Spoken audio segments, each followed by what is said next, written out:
Hello, my friends. This video is about toxic shame. By now in the program, we've talked quite a bit about growing up in family systems, even societal systems that shame us or don't allow us to have the proper mirroring for us to see our true self-essence. That false self that comes in is oftentimes because of the shame. And toxic shame is a cycle of shaming that was so regular, it became very toxic for you. But what it really did, the most toxic part, physical symptoms are one thing, but what it really did is it became a toxic part of your thinking. Toxic shame makes you believe over time, it's your regular, so it's what you know. It makes you believe that you are not enough, that you are not worthy of what you deserve, of what you desire. It makes you feel like there's something just innately wrong. And the unfortunate cycle of toxic shame, why it's so important in this course to talk about and how to heal it, is what happens is when we have that toxicity in our mind of I'm not enough, I don't know how to figure out that I'm enough, everything that, when we believe it so much, we start receiving it so much. Our external world reality can only ever mirror our inner beliefs. So even if something isn't happening that reminds us of one of these shameful experiences, like I'm unworthy, even if it's really not the reason, we will read an experience as, see, evidence that I'm not unworthy, evidence that I'm not enough. Our mind becomes so toxic in certain ways that we're constantly looking to validate that unfortunate inner experience. And so when we do that, we also have this emotional imprint now that is going to not only tell ourselves this all day long, but we will attract partners that will also validate the same toxic shame. We either pick partners who are like the parent or the person in our life that was shaming us, or we will pick a partner that has the patterns and habits of that parent, which then brings in the old message to us. A great example of this is a narcissistic parent who's very self-centered and self-absorbed and really wants you to be the extension of them. So everything that you like, if it's not in alignment with mommy or daddy likes, whichever parent it was, it doesn't matter and it doesn't count and it's a no. And so we start to lose our identity in that. And if we start to stand up for it and you're a scapegoat child and you're the one that's like, no, this is what I said I like, then you're going to be a really big target for shame. Because if you're standing up to a narcissistic parent or whoever, this is just the example, and you're standing up for your own truth and you're saying, no, this is what I really want to do, and the parent can't handle the fact that you're not lining up with them, they will shame you for it. Why would you want to do that? That's stupid. See, that's why you like it, because there's something wrong with you. You get where I'm going with this. So what that starts looking like when there's a toxic cycle for X amount of years and years and years, then we start feeling energetically vibing with energies of other people that remind us of that energy of the parent. And it's not because, oh my gosh, we're crazy when we like punishment. It's because that's what felt like home and familiar. And so that's what we think is our match and our partner or our soulmate, right? The word soulmate gets thrown around a lot. But through my training and through my life experiences, when someone brings up the word twin flame or soulmate, you need to put some pause in there, because really what that means oftentimes is toxic relationship cycle of codependency or narcissism.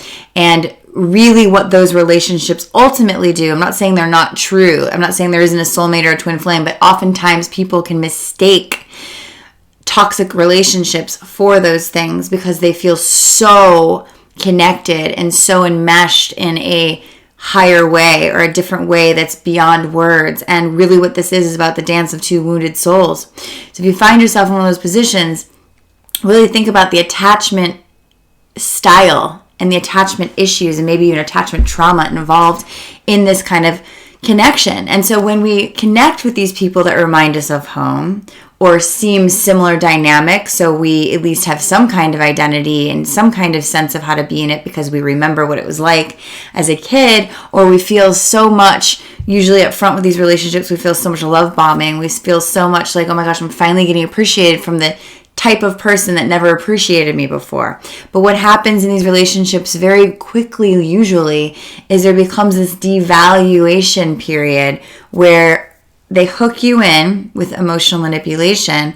There's a hook, and then since you're so hooked because you've unhooked from yourself to hook to them, then it's easier to devalue you and have you running back for more. And that's the toxic shame again. Why am I even doing this? You start questioning yourself. How am I even in this position? It's not your fault. It's because you haven't healed your toxic shame. So in one of the videos to follow, we're going to do an EFT, a tapping video, to release it energetically. There's also going to be a writing assignment to release it physically.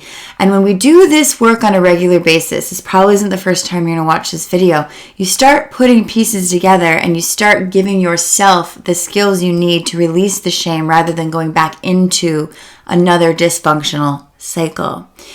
So, toxic shame is a tough one, you guys. I don't want you to take it lightly.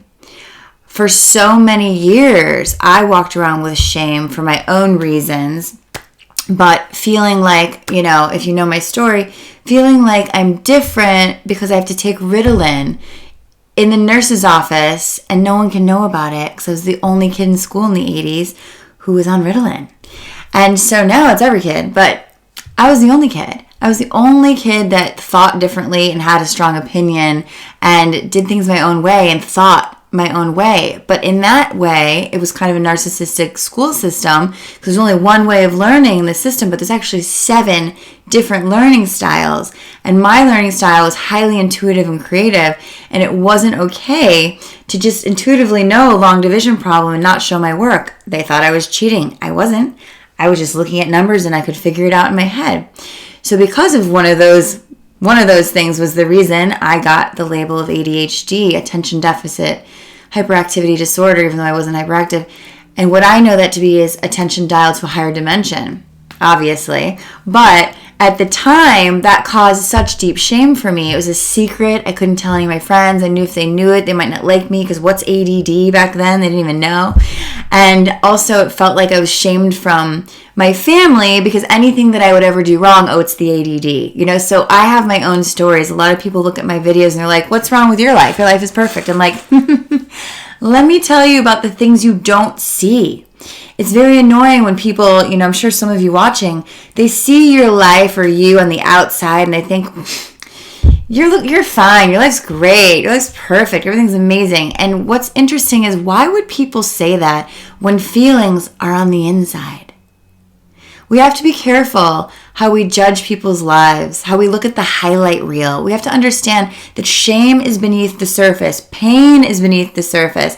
And as more of you get more and more real about how you feel, you're not only going to heal yourself, you're going to heal others from not having to hide in their shame. Nowadays, if I was still diagnosed with ADHD, which later in life I went back to a doctor to ask after I took myself off Ritalin, they said, you don't have ADD. I said, didn't think so. But who knew, right? No one knew what the heck they were dealing with. They just didn't know. So it's okay. Lots of forgiveness work there. But if I were to go nowadays and be told that I need to take Ritalin and whatever, I would probably tell all my friends about it and say, this stuff is crazy. I kind of want to get off it, but it helps me focus and blah, blah, blah. No shame in the game. And when we can just be honest and share ourselves without shame, we don't expect others to shame us back. See, that's part of healing this toxic shame, is realizing that because we have this shame cycle in our head, we're constantly thinking, projecting that other people think these things about us too, but they don't. And when we can change our brain to start loving ourselves and being honest with ourselves, we're going to notice that we can become unconditional with how we are with ourselves, and we can also expect others to love us that way too. And so instead of just projecting and expecting shame and expecting that, someone looked at me the wrong way, that's because there's something wrong with me. Someone looked at me a weird way. Hey, that was weird the way you just looked at me. It fixes everything. I was actually in a women's circle the other day, and someone had said something a little bit alarming towards me.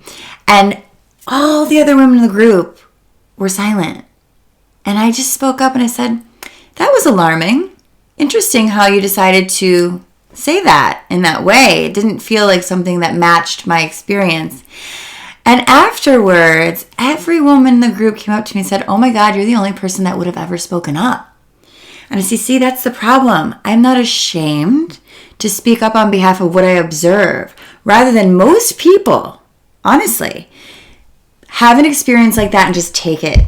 Just take it in. Oh, it'll go away if I just don't say anything. I'm encouraging you guys to speak up and say, you know what?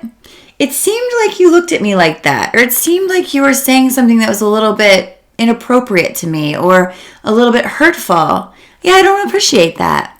And when we do that to ourselves, what other people usually do is they realize, oh shoot, I just projected that onto someone and they just called me out. And when you allow someone that experience to own their own responsibility, they actually heal too. Because the more people get away with, the less truthful they are with themselves. So something to think about as we start to heal this toxic shame. One of the best ways to do it is to perception check.